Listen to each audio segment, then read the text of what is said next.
Well, welcome back. James Comey, the director of the FBI, was on 60 Minutes Sunday and said this country is losing billions of dollars to cybercrimes. Last week, J.P. Morgan revealed 76 million households were affected in a data breach. And here to tell us how to protect ourselves from all of the cybercrime that's going on out there is Peter Martin. Peter, this was phenomenal, and I think that most people don't have an understanding that when you talk about China and others are hitting us each and every day, it could affect us in the billions of dollars, correct? Exactly, not just as a company, but also individually. Individually. And it's a huge problem, especially after the recent Home Depot breach, where basically 56 million people were affected by that. How do you know if you're one of them? Well, unfortunately, if you've made a purchase at Home Depot using your credit card or your debit card since April of this year to now, you're a victim. I was one of those people. Okay. Me too. And I have also had things happen with me in the past with some of these other breaches.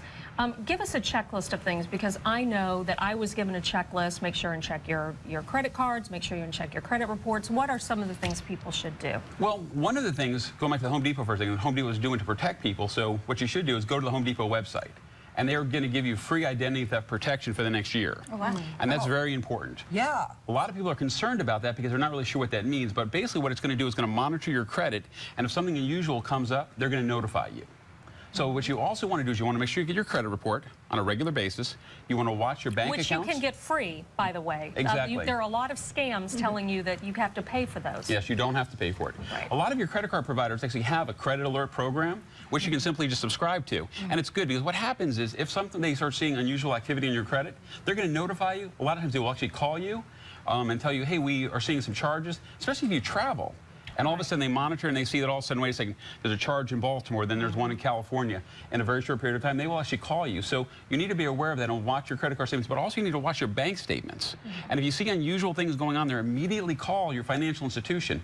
So that's one of the first and most important things you need to do. On the debit cards, they were saying that there had been some small amounts taken out. So in other words, you'd see 99 cents or 50 cents or $1.10, and you overlook those things to where then they can then come back and get larger amounts, correct? That's exactly what they do, because what they're doing is they're testing.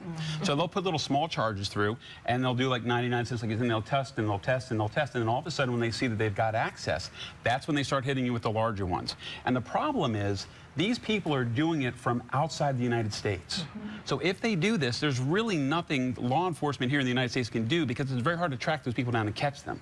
So all you can do is stop them if you find them doing this to your card. So is the solution to this changing your card or getting a new card? So let's say, you know, my card was involved in this Home Depot breach.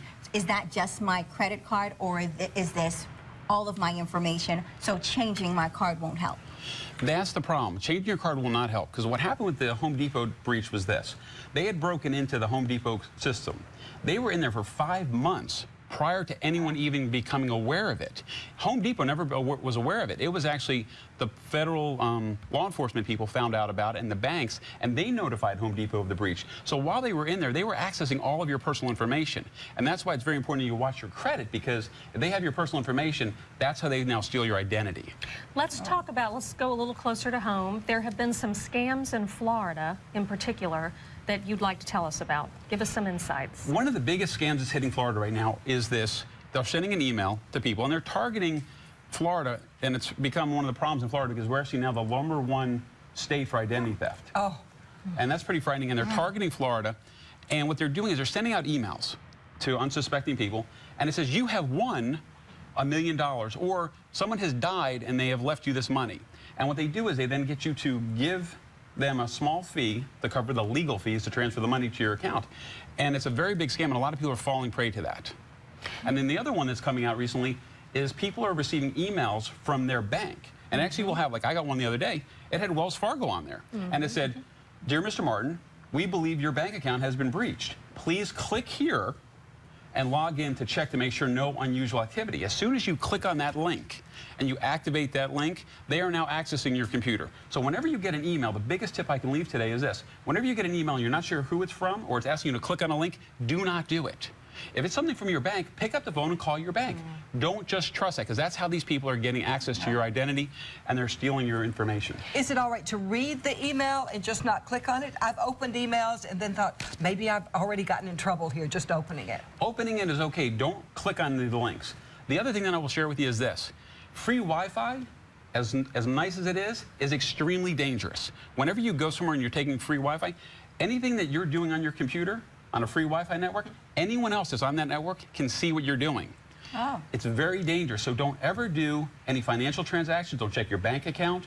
Don't do anything like that when you're on a free Wi-Fi network, because anyone can see what you're doing. What about things like the cloud and saving your information there?